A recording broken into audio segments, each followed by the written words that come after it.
Fala galera intensiva, meu nome é Ivens, sejam bem-vindos a mais um Questões Comentadas. Hoje, nossas questões comentadas de número 204.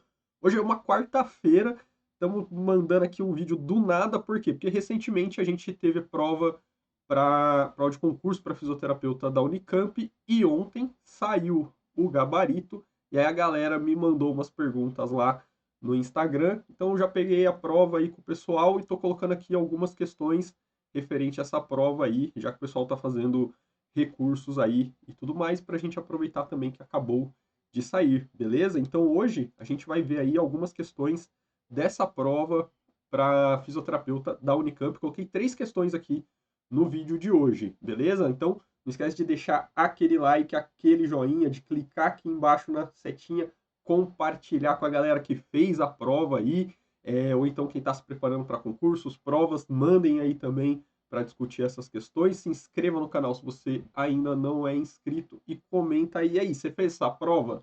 Foi bem?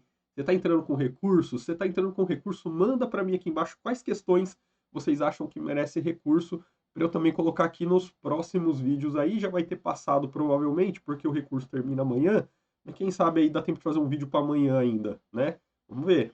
Então, ó, primeira questão aí, ó. Paciente de 65 anos, 60 quilos de peso ideal, tabagista, procurou pronto-socorro queixando-se de dispneia, cansaço e tosse acompanhada por secreção clara. O exame clínico revela aumento do diâmetro antero-posterior do tórax, baqueamento digital e alguns sibilos esparsos. Foi entubado por insuficiência respiratória aguda. Após algumas horas, o paciente estava com os seguintes parâmetros ventilatórios: modo de ventilação com pressão de suporte, PIP de 7, pressão de suporte de 15, FO2 de 60. Paciente realizando frequência de 15 incursões por minuto e volume corrente aproximado de 420. Gasometria arterial nessas condições: pH de 7,4, PO2 de 100, PCO2 de 58, bicarbonato de 34, base excess de mais 7,2 e saturação de 97. Beleza, então ele descreveu o caso aí pra gente.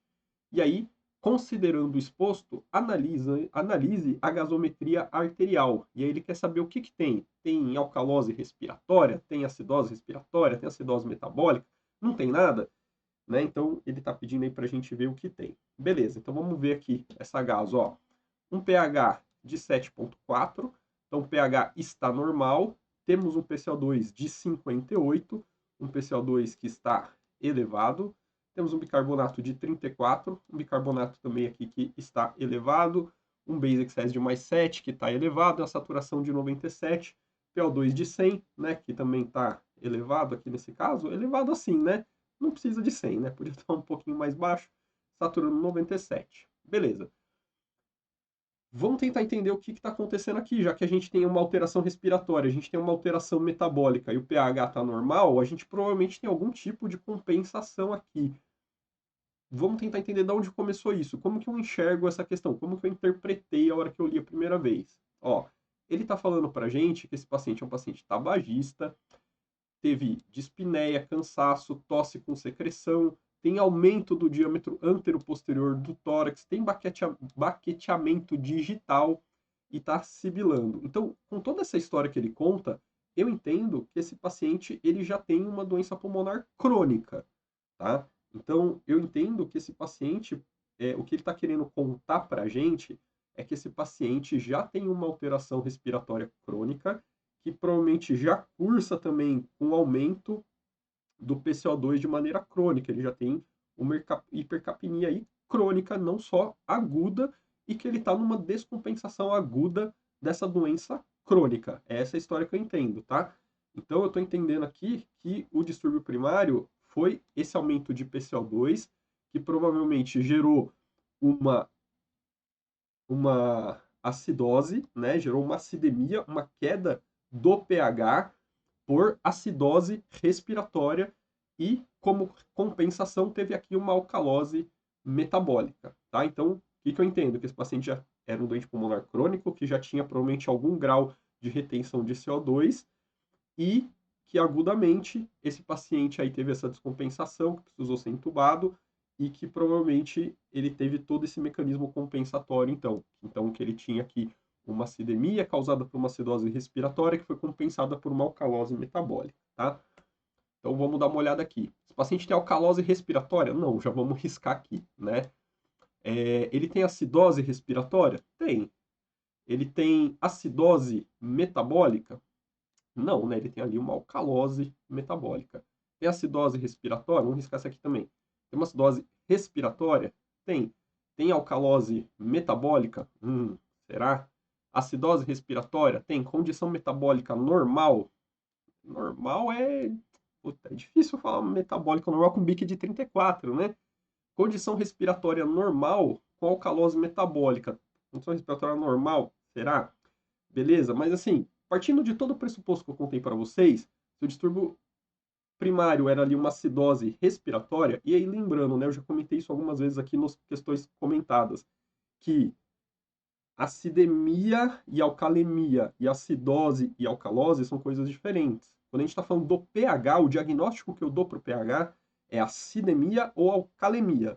E aí, essa acidemia e essa alcalemia podem vir do quê? De acidose ou alcalose. Então, acidose e alcalose são processos respiratórios ou metabólicos que levam a um pH ácido ou um pH de alcalótico.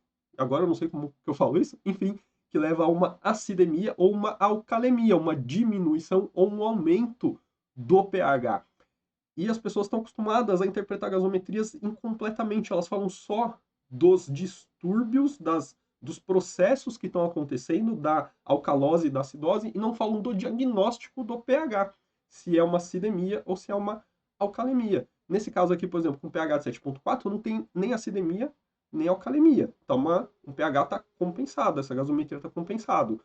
Mas apesar de não ter acidemia nem alcalemia, esse paciente tem ali acidose respiratória e ele tem alcalose metabólica, tá? Mas como o diagnóstico primário ali era uma acidose respiratória, eu preciso ver qual que era o bicarbonato esperado. Lembra aquelas fórmulas? Eu comentei recentemente, né, do PCO2 esperado. A gente tem lá PCO2 esperado, bicarbonato esperado. Essas fórmulas não são para ajustar a ventilação mecânica, elas são para interpretar a gasometria. Então, ó, fórmula do bicarbonato esperado. Tem algumas variações aí, tá? Que vocês vão achar. Eu coloquei essa aqui. PCO2 menos 40 dividido por 3,5 mais 24. E quando a gente substitui aqui e resolve isso, tem um bicarbonato esperado de 29.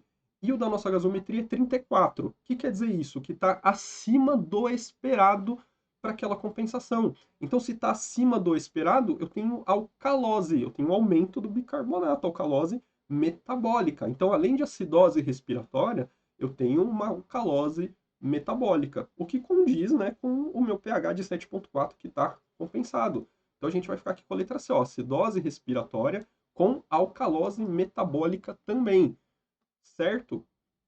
E se esse bicarbonato lá da gaso não fosse 34, fosse um bicarbonato que tivesse aqui, por exemplo, 28, aí ele não teria alcalose metabólica, porque está abaixo do CO2, do bicarbonato esperado para ele naquele momento, certo?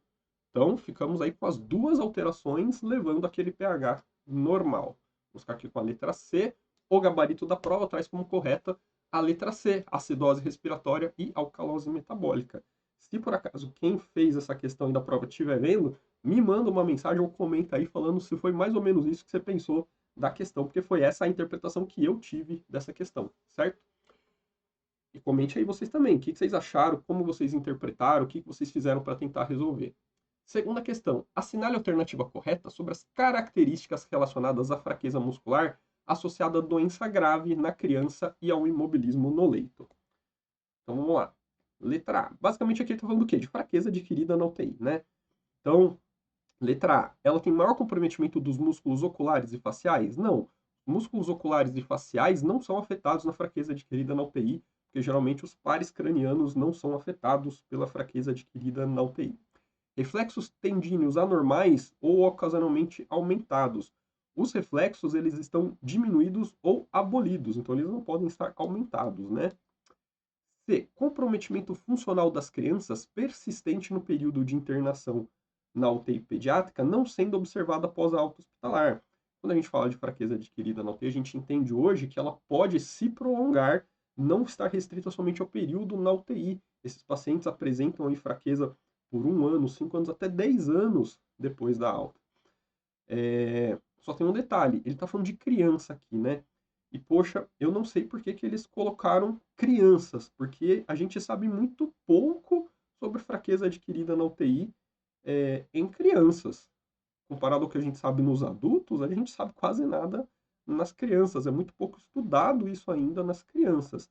Eu não sei o porquê que eles usaram crianças aqui e se eles têm referências muito boas para colocar essa questão aqui com crianças ou se eles só adaptaram o que a gente sabe dos adultos para crianças, certo?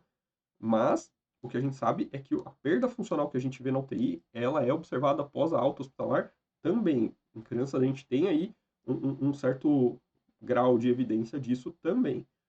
D. Fraqueza muscular flácida e simétrica. A fraqueza adquirida na UTI realmente ela é flácida, mas ela não é assimétrica, ela é simétrica, ela tem que ser parecida dos dois lados, porque isso é a característica da fraqueza adquirida na UTI. Bilateral, simétrica, flácida, tá?